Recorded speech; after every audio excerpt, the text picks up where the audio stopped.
ಜನವರಿ ತಿಂಗಳಲ್ಲಿ ಬರುವ 2ನೇ ಏಕಾದಶಿ ಪುಷ್ಯ ಪುತ್ರದ ಏಕಾದಶಿಯಾಗಿದೆ. ಈ ಏಕಾದಶಿಗೆ ವಿಶೇಷ ಧಾರ್ಮಿಕ ಮಹತ್ವವಿದೆ. ಈ ದಿನ ಉಪವಾಸ ಮಾಡುವ ಮೂಲಕ ವಿಷ್ಣುವನ್ನು ಆರಾಧಿಸಲಾಗುತ್ತದೆ. ಈ ಬಾರಿಯ ಪುತ್ರದ ಏಕಾದಶಿಯು ತುಂಬ ವಿಶೇಷವಾಗಿದೆ. ಏಕಾದಶಿಯ ಅರ್ಥವೆಂದರೆ ದೇಹಕ್ಕಾಗಿ ಉಪವಾಸ ಮತ್ತು ಆತ್ಮಕ್ಕೆ ಹಬ್ಬ, ಅಂದರೆ ಕಡಿಮೆ ನಿದ್ರೆ ಮಾಡುವುದು, ಕಡಿಮೆ ತಿನ್ನುವುದು ಎಂದರ್ಥ. ಶುಕ್ಲ ಪಕ್ಷದ ಪುಷ್ಯ ಮಾಸದಲ್ಲಿ ಬರುವ ಏಕಾದಶಿಯನ್ನು ಪುತ್ರದ ಏಕಾದಶಿ ಎಂದು ಕರೆಯಲಾಗುತ್ತದೆ. ಈ ಏಕಾದಶಿಯಂದು ಉಪವಾಸವಿದ್ದು ಪೂಜೆ ಮಾಡುವುದರಿಂದ ಅಶ್ವಮೇಧ ಯಾಗ ಮಾಡಿದಷ್ಟೇ ಪುಣ್ಯ ಸಿಗುತ್ತದೆ ಎಂಬ ನಂಬಿಕೆ. ಜೀವನದಲ್ಲಿ ಸಂತೋಷವೂ ಸಿಗಲಿದೆ. ಹಾಗಾದರೆ ಈ ತಿಂಗಳು ಪುಷ್ಯ ಪುತ್ರದ ಏಕಾದಶಿಯ ಉಪವಾಸವನ್ನು ಯಾವಾಗ ಆಚರಿಸಲಾಗುತ್ತದೆ ಮತ್ತು ಯಾವ ಸಮಯದಲ್ಲಿ ಏಕಾದಶಿ ಪೂಜೆಯನ್ನು ಮಾಡಲಾಗುತ್ತದೆ ಎಂಬುದನ್ನು ತಿಳಿಯೋಣ. ಪಂಚಾಂಗದ ಪ್ರಕಾರ ಈ ತಿಂಗಳ ಪುತ್ರದ ಏಕಾದಶಿ ಉಪವಾಸವನ್ನು ಜನವರಿ 21ರಂದು ಆಚರಿಸಲಾಗುತ್ತದೆ. ಏಕಾದಶಿಯ ಶುಭ ಸಮಯ. ಪುತ್ರದ ಏಕಾದಶಿಯ ಆರಂಭ ಜನವರಿ 20ರಂದು ಸಂಜೆ 6:26ಕ್ಕೆ.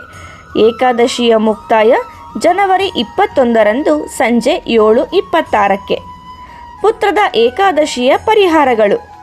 ಪುಷ್ಯ ಪುತ್ರದ ಏಕಾದಶಿಯ ದಿನದಂದು ವಿಷ್ಣುವಿಗೆ ಹಳದಿ ಹೂಗಳಿಂದ ಮಾಲೆ ಹಾಕಿ ಅವುಗಳ ಮೇಲೆ ಶ್ರೀಗಂಧದ ತಿಲಕವನ್ನು ಹಚ್ಚಿ. ಇದನ್ನು ಮಾಡುವುದು ವಿಶೇಷವಾಗಿ ಫಲಪ್ರದವಾಗಿದೆ. ನೀವು ಕೂಡ ಈ ತಿಲಕವನ್ನು ಹಚ್ಚಿಕೊಳ್ಳಿ. ಪುತ್ರದ ಏಕಾದಶಿಯಂದು ವಿಷ್ಣು ಸಹಸ್ರನಾಮವನ್ನು ಪಠಿಸುವುದರಿಂದ ಮನೆಯಲ್ಲಿ ಇರುವ ನಕಾರಾತ್ಮಕ ಶಕ್ತಿ ನಾಶವಾಗುತ್ತದೆ ಮತ್ತು ಕುಟುಂಬದಲ್ಲಿ ಸಂತೋಷವನ್ನು ತರುತ್ತದೆ. ಮನೆಯಲ್ಲಿ ಹಣದ ಸಮಸ್ಯೆ ದೂರವಾಗುತ್ತದೆ. ಪುಷ್ಯ ಪುತ್ರದ ಏಕಾದಶಿಯ ದಿನದಂದು ಅಪರೂಪದ 5 ಯೋಗಗಳು ರೂಪುಗೊಳ್ಳಲಿವೆ. ಈ ಬಾರಿಯ ಪುಷ್ಯ ಮಾಸದ ಪುತ್ರದ ಏಕಾದಶಿಯು ಅತ್ಯಂತ ಮಂಗಳಕರವಾದ ಯೋಗದಲ್ಲಿದೆ. ಈ ದಿನ ಸರ್ವಾರ್ಥ ಸಿದ್ಧಿ, ಅಮೃತ ಸಿದ್ಧಿ, ಬ್ರಹ್ಮಯೋಗ, ಶುಕ್ಲಯೋಗ ಮತ್ತು ತ್ರಿಗ್ರಾಹಿ ಯೋಗಗಳ ಸಂಯೋಜನೆಯೂ ರೂಪುಗೊಳ್ಳುತ್ತಿದೆ. ಏಕಾದಶಿಯ ಮಹತ್ವನ ತಿಳಿಯೋಣ. ಈ ಏಕಾದಶಿಯು ಪುತ್ರನನ್ನು ನೀಡಲಿದೆ. ಪುತ್ರದ ಏಕಾದಶಿ ವರ್ಷಕ್ಕೆ 2 ಬಾರಿ ಬರುತ್ತದೆ. ಮೊದಲನೆಯದು ಶ್ರಾವಣ ಮಾಸದಲ್ಲಿ ಮತ್ತು ಎರಡನೆಯದು ಪುಷ್ಯ ಮಾಸದಲ್ಲಿ ಬರುತ್ತದೆ. ಈ ಏಕಾದಶಿಯಂದು ಉಪವಾಸ ಮಾಡುವುದರಿಂದ ಮಕ್ಕಳಿಲ್ಲದ ದಂಪತಿಗಳು ಮಕ್ಕಳ ಸಂತೋಷವನ್ನು ಪಡೆಯುತ್ತಾರೆ ಎಂದು ಧರ್ಮಗ್ರಂಥಗಳಲ್ಲಿ ಹೇಳಲಾಗಿದೆ. ಈ ವ್ರತವನ್ನು ಶ್ರದ್ಧಾ ಭಕ್ತಿಯಿಂದ ಆಚರಿಸುವ ಭಕ್ತರು ದೇವರ ಅನುಗ್ರಹವನ್ನು ಪಡೆಯುತ್ತಾರೆ. ಹಿಂದೂ ಧರ್ಮದಲ್ಲಿ ಮರಣದ ಸಮಯದಲ್ಲಿ ಕೆಲವು ಪ್ರಮುಖ ವಿಧಿಗಳನ್ನು ಮಾಡಬೇಕೆಂದು ಹೇಳಲಾಗುತ್ತದೆ. ಅದನ್ನು ಮಗ ಮಾತ್ರ ನಿರ್ವಹಿಸುತ್ತಾನೆ. ಮಗನ ಮೂಲಕ ಮಾಡುವ ಅಂತಿಮ ಸಂಸ್ಕಾರದಿಂದ ಮಾತ್ರ ತಂದೆ ತಾಯಿಗಳ ಆತ್ಮವು ಮೋಕ್ಷವನ್ನು ಪಡೆಯುತ್ತದೆ ಎಂದು ಪುರಾಣಗಳಲ್ಲಿ ಹೇಳಲಾಗಿದೆ. ಜೀವನದಲ್ಲಿ ಪುತ್ರ ಸಂತಾನ ಸುಖ ಸಿಗದ ದಂಪತಿಗಳು ತುಂಬ ನೊಂದುಕೊಳ್ಳುತ್ತಾರೆ.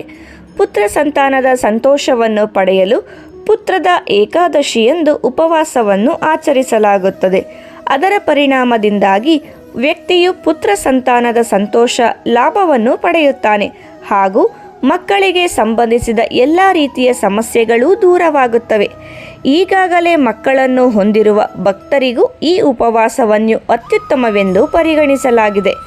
ಈ ವ್ರತದ ಶುಭ ಪರಿಣಾಮದಿಂದ ಮಗುವಿನ ಜೀವನದಲ್ಲಿ ಸದಾ ಸುಖ ಸಂತೋಷ ಇರುತ್ತದೆ ಎಂದು ಹೇಳಲಾಗುತ್ತದೆ. ಪುತ್ರದ ಏಕಾದಶಿ ವ್ರತದ ಕಥೆಯನ್ನು ಯಾರು ಕೇಳುತ್ತಾರೋ ಅಥವಾ ಹೇಳುತ್ತಾರೋ ಅವರಿಗೆ ಸ್ವರ್ಗ ಪ್ರಾಪ್ತಿಯಾಗುತ್ತದೆ ಎಂಬುದು ಈ ವ್ರತದ ಬಗೆಗಿನ ಉಲ್ಲೇಖ. ಈ ದಿನದ ಆಚರಣೆಗಳು ಹೇಗಿರಬೇಕು ಎಂಬುದನ್ನು ತಿಳಿಯೋಣ. ಬೆಳಗ್ಗೆ ಬೇಗನೆ ಎದ್ದು ಸ್ನಾನ ಮಾಡಿ ಮನೆಯನ್ನು, ವಿಶೇಷವಾಗಿ ಪೂಜಾ ಕೋಣೆಯನ್ನು ಸ್ವಚ್ಛಗೊಳಿಸಿ. ಮಣೆ ಹಾಕಿ ವಿಷ್ಣುವಿನ ವಿಗ್ರಹ ಅಥವಾ ಫೋಟೋ ಇಟ್ಟು ಬೇಕಾದ ಸಿದ್ಧತೆ ಮಾಡಿಕೊಳ್ಳಿ. ದೇವರಿಗೆ ಅಲಂಕಾರ ಮಾಡಿ ತುಳಸಿಯನ್ನು ಅರ್ಪಿಸಿ. ಮನೆಯಲ್ಲಿ ತಯಾರಿಸಿದ ನೈವೇದ್ಯ ಮತ್ತು ಪಂಚಾಮೃತವನ್ನು ದೇವರ ಮುಂದೆ ಇಟ್ಟು ಭಕ್ತಿಯಿಂದ ಪೂಜೆ ಮಾಡಿ. ಏಕಾದಶಿ ದಿನದಂದು ತುಳಸಿ ಎಲೆಗಳನ್ನು ಎಂದಿಗೂ ಕೀಳಬೇಡಿ. ಈ ದಿನ ಸಂಜೆಯ ಸಮಯದಲ್ಲಿ ವಿಷ್ಣು ಸಹಸ್ರನಾಮವನ್ನು ಪಠಿಸಿ ಮತ್ತು ಓಂ ನಮೋ ಭಗವತೆ ವಾಸುದೇವಾಯ ಎಂಬ ಶ್ಲೋಕವನ್ನು 108 ಬಾರಿ ಪಠಣ ಮಾಡಿ. ಈ ದಿನ ಯಾವ ಯಾವ ಮಂತ್ರನ ಪಠಿಸಬೇಕು ಎಂಬುದನ್ನು ತಿಳಿಯೋಣ. 1. ಓಂ ನಮೋ ಭಗವತೆ ವಾಸುದೇವಾಯ. 2. ಶ್ರೀಕೃಷ್ಣ ಗೋವಿಂದ ಹರೇ ಮುರಾರಿ ಹೇ ನಾಥ್ ನಾರಾಯಣ ವಾಸುದೇವ. 3. ಹರೇ ರಾಮ ರಾಮ ರಾಮ ಹರೇ ಹರೇ, ಹರೇ ಕೃಷ್ಣ ಕೃಷ್ಣ ಕೃಷ್ಣ ಹರೇ ಹರೇ. ಸ್ನೇಹಿತರೆ, ಮಾಹಿತಿ ಇಷ್ಟ ಆದರೆ ವಿಡಿಯೋಗೆ ಒಂದು ಲೈಕ್ ಮಾಡಿ. ಇದೇ ರೀತಿ ಉಪಯುಕ್ತ ಮಾಹಿತಿಯೊಂದಿಗೆ ಮುಂದಿನ ವಿಡಿಯೋದಲ್ಲಿ ಭೇಟಿಯಾಗೋಣ. ಧನ್ಯವಾದಗಳು.